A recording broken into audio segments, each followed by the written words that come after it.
Right, as Rachel said, I'm going to talk to you about my very special Sigura, from rescue to Ridden. And this is our story. I have to get a bit sad bit out of the way first, because I lost Sigura earlier on this year. But I really want to share our story with you, because I never thought I'd do what I did with her. Okay, December 2012.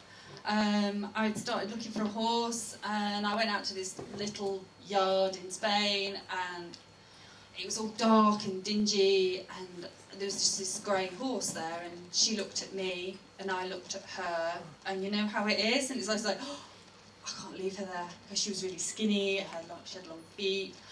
So I thought, no, I can't leave her there. So this is when I got her vetted, to give you an idea of what she looked like. She was 5 here, and as you can see, she doesn't really look like a 5-year-old.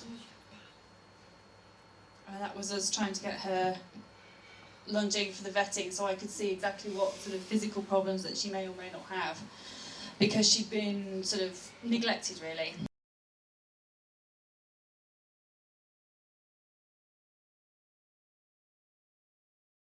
So I decided to get, I mean, it's out in Spain, it's really hard to get instructors to come out and help you, because I live in a really rural area. And so I did manage to find an event rider that had done some international work to come out and just give us a hand, just to, I thought, well, another pair of eyes, maybe sees something I can't, maybe it's the saddle, I don't know. So she came out, and it didn't go well at all. It was like Rachel was saying in her talk earlier, we both started off out of our comfort zone in the first place, and it just ended up that Sigura just exploded.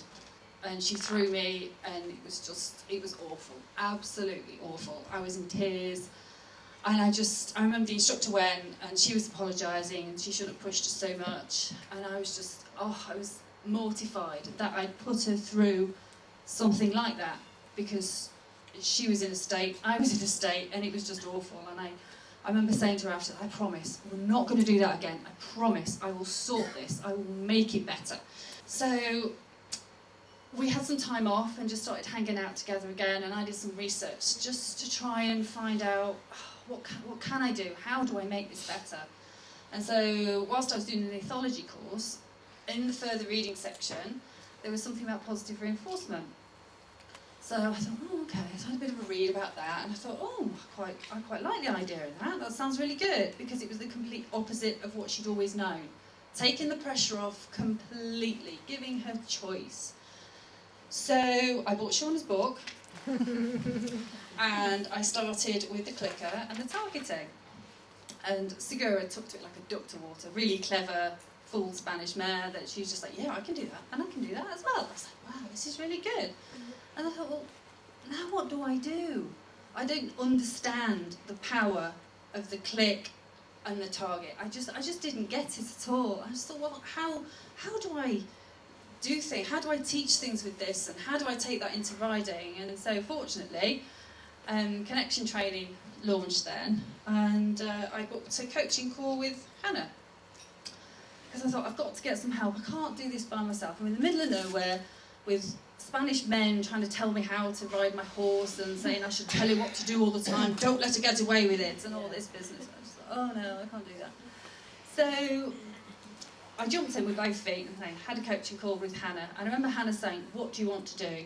I just want a happy horse that I can get on safely, because I'm also a mum of 2 and I've got other responsibilities, so you know what it's all like. You want to be safe and confident and have a really good time. So I watched Hannah's videos on how to do lining up at the mountain block and redo all that. And what really inspired me was Hannah's, like the video we saw earlier of India just lining up at the mountain block. I thought, I want that. I've got to have that. I really, really want that. That's awesome. I don't care if we don't do anything else. I just want that, to just get on safe. And it was just fantastic. 6 weeks into connection training, Sigura gave me the most wonderful gift. She just let me know that everything was going to be okay. She was always really, really alert, really giddy. You know, you'd say, oh, she's highly strung, you know, but she was just anxious all the time. And then this morning, I'd just been pottering around, doing my stuff. My husband was working in the house, and she just went and lay down. I was like, oh my God, she's laid down. Oh my God. And she'd never lay down in the field particularly, and she'd certainly never lay down with me close by her. And so I remember creeping up to her and saying, can I join you? And that's when this photo was taken, and my husband was just like, Jamie, this is really important. And I was like, oh, I was crying. I was like, oh, this is wonderful. I love you. Thank you. Thank you. And I just knew everything was going to be okay. And that's only 6 weeks. 6 weeks in, and just her whole mind shift had started.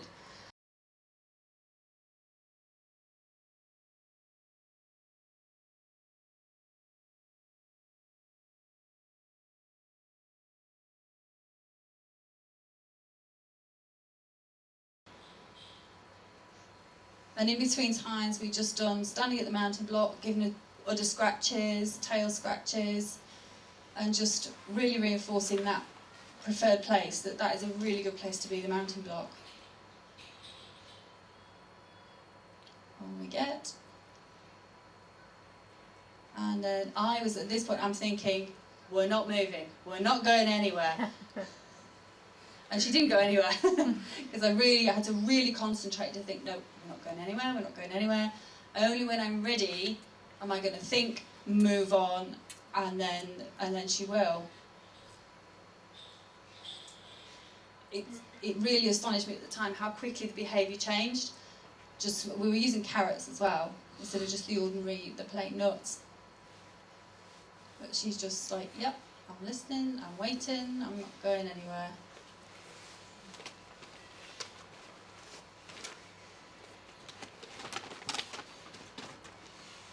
So it was really good, and it was a really fun session. It was stress-free, it was safe, and it was just no hassle whatsoever to change that behaviour in such a really, really short time.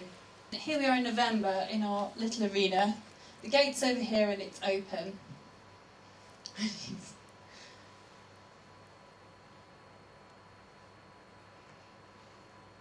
So this is like about 4 months later.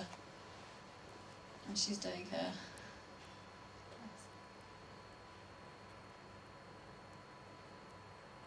Just really calm, really tuned in.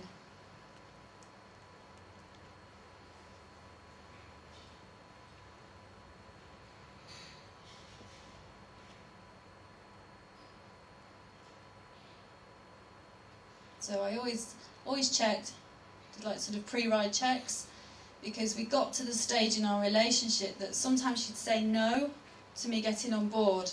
And because I'd made such a big deal about the mountain block and made it so positive, that when she said no, it was always for a reason. And obviously being a mare, when she was coming into season, that was always the time she'd say no, because her back didn't feel quite right. I could see her tail was up, and it was always like the next day you could say, oh, that's why she said no yesterday. And that was fine. I respect that, and I was quite proud of myself, because I really didn't listen when we had that awful lesson. I didn't listen to her, and now I was listening to her. So the next time I asked to get on, she came back fresher for me and more enthusiastic, and like, yeah, well, that was okay the other day, I didn't feel like it, but now I'm really ready for it. Let's go and do something really exciting. And so that worked really well, and I felt quite proud, because I let go of my own stuff and said, no, I've got to put her first, and I promised her that. So this is just a bit later on. And it did take her a little while to get to this stage where she was just like, hi, good girl. Hurry up, Mum. Yeah, no, she's